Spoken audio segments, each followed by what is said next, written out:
Amigos de Sentido Común, me da gusto saludarles nuevamente y darles la bienvenida a este cuarto episodio de esta serie de entrevistas con sentido común electoral. Y para ello saludar a Rosario Guerra. Ella es catedrática de la UNAM, columnista del periódico El Financiero, consultora, y entre su vasta trayectoria, pues está el haber sido 2 veces diputada federal. Rosario, te saludo con gusto. Gracias, Juan Carlos. Me da mucho gusto estar contigo y con tu público. Gracias, Rosario.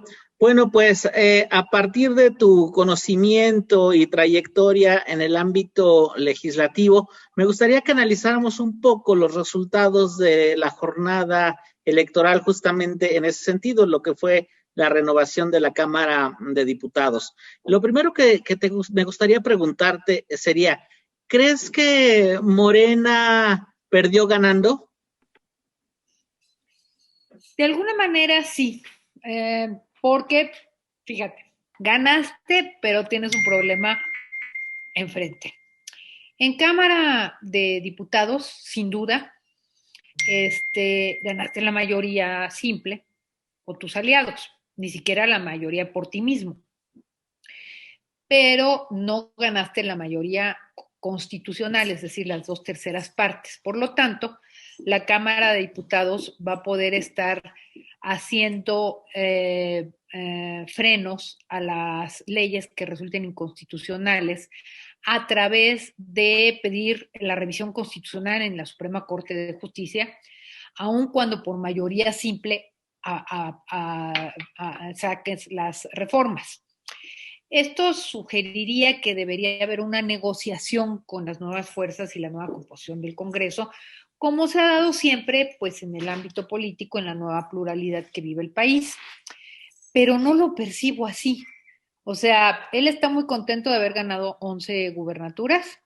Ahora el problema es cómo le va a hacer para fondear a esos gobiernos que pues le van a empezar a decir todas las carencias que hay, que son muchas.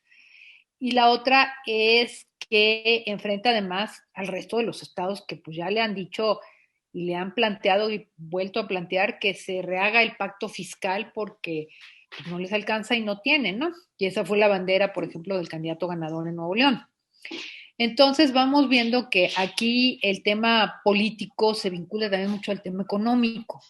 Las reformas que quiere hacer el presidente para cambiar la estructura económica del país, el problema que tienen es que no funcionan y en lugar de que tengamos menos pobres, tenemos más pobres. Y en lugar de que tener más inversión, pues cayó la inversión un 25%, es terrible, cayó el empleo. Entonces los resultados electorales se vinculan mucho con la percepción que cada quien tiene de esta realidad. Hay quienes creen que López Obrador debe seguir teniendo la oportunidad de cambiar al país y todavía tienen la esperanza de que pueda salir adelante. Y en ese sentido, la mayoría de la población que apoya a Morena tiene un vínculo emocional con un liderazgo personal que ejerce el propio López Obrador a través de un discurso muy polarizante, pero que refleja también el problema de la desigualdad en México entre grupos sociales y regiones. Entonces, en este sentido, las elecciones sí son como una especie de empate, ¿no? Entonces, el discurso polarizante de López Obrador le da votos, le mantiene una base social importante y le permite mantener la esperanza de millones de mexicanos en que puede salir adelante. Pero a la vez le genera problemas en términos de credibilidad y de legalidad en sus decisiones en torno a las inversiones y al empleo. Estos temas económicos no pueden desligarse de la parte política, Juan Carlos, porque al final del día gobernar es administrar. Y si tienes el poder, pues el poder, ¿para qué lo quieres? El poder por sí mismo no tiene un valor si no es para transformar y mejorar las condiciones de vida o en algunos casos, para enriquecerse, como lo han hecho pues, muchos personajes de la clase política de triste memoria, ¿no? Estamos viendo pues una elección donde uno se reafirma la democracia mexicana, que es muy importante porque eso era un riesgo, ¿no? Dos, tenemos un Congreso que puede estar impugnando ante la Suprema Corte la constitucionalidad de leyes que apruebe la mayoría que no cumplan con el respeto a la Constitución. Tres, no puede ya el presidente plantear reformas constitucionales si no es a través de alianza con los partidos. Esta nueva composición de la Cámara, ¿qué tanto podría dificultar la administración, la segunda parte del gobierno del presidente López Obrador y con miras a la sucesión presidencial? No es tan fácil, o sea, los partidos tienen sus propios intereses, tienen una representación que no necesariamente coincide en sus bases con las propuestas de López Obrador. Y en ese sentido, el pensar que gobernar es tan simple como decirle, a ver, tú ponte, tú quítate, tú vete, tú puedes, lo puede hacer con su gabinete, desde luego, pero ya para tomar otro tipo de decisiones sí se le complica. Entonces, todo esto tiene una vinculación que sí va a tener un peso en la segunda parte del sexenio. Entonces, vamos dando una situación en la cual el problema que va a tener López Obrador es precisamente el tema económico, que va a afectar sus metas políticas, que además estas metas políticas no son compartidas por todas las regiones y todos los grupos sociales, porque se centran, como ya lo comentamos, en estos cinco temas, ¿no? Y el resto del país, pues no existe. Rosario, ya para concluir, porque el tiempo nos apremia, te hago un par de preguntas. Pasaron más de 20 años, es decir, de 1997 a 2018, para que el partido del presidente tuviera mayoría en el Congreso. Y ahora en 2021 vuelve a perder la mayoría. ¿En qué se parece ese 1997 a este 2021? Y si consideras tú que en el actual contexto político hay condiciones para la negociación y la generación de consensos. Las condiciones hay. La negociación es la política.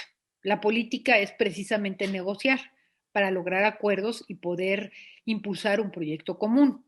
No importa si me quieres o te quiero, si me caes bien o no me caes mal.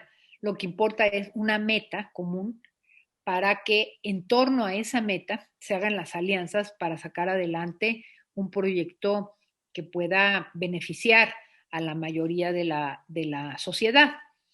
En ese sentido, yo sí creo que tanto el PAN como el PRI, como el PRD, como Movimiento Ciudadano, todos los partidos, pues no estarán en contra de un llamado que se les haga para apoyar al presidente.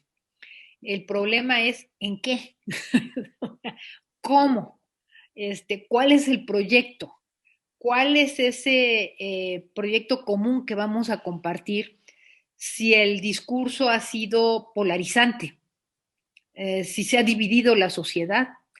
Entonces, condiciones para la negociación siempre hay.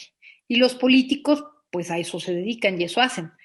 Si el presidente tiene la decisión de modificar su conducta y sus temas y poderse poner a la altura de lo que la propia sociedad le está exigiendo, que es una reconciliación, porque estas elecciones divididas también plantean en el fondo este tema.